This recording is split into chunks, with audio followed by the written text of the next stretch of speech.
Kulungan ang naging hantungan ng isang babae matapos mahuli sa bisa ng isang buy-bust operation ng PNP at ng Philippine Drug Enforcement Agency sa Occidental Mindoro. Yan ang tinutukan ni Patrolwoman Desiree Padilla.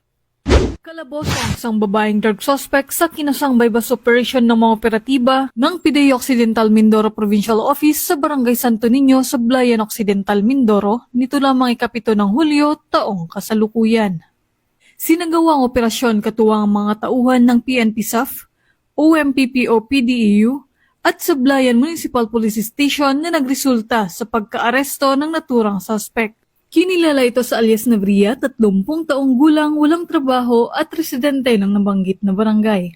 Ayon sa ulat, nabilhan ng suspect ng isang pakete ng hinihinalang shabu ng isang pusher buyer. Sa sinagawang body search, nakumpiska ang kabuuang 50.15 gramo ng hinihinalang shabu na may tinatayang halaga na 341,000 pesos, kasama ang drug paraphernalia at mark money na ginamit sa operasyon.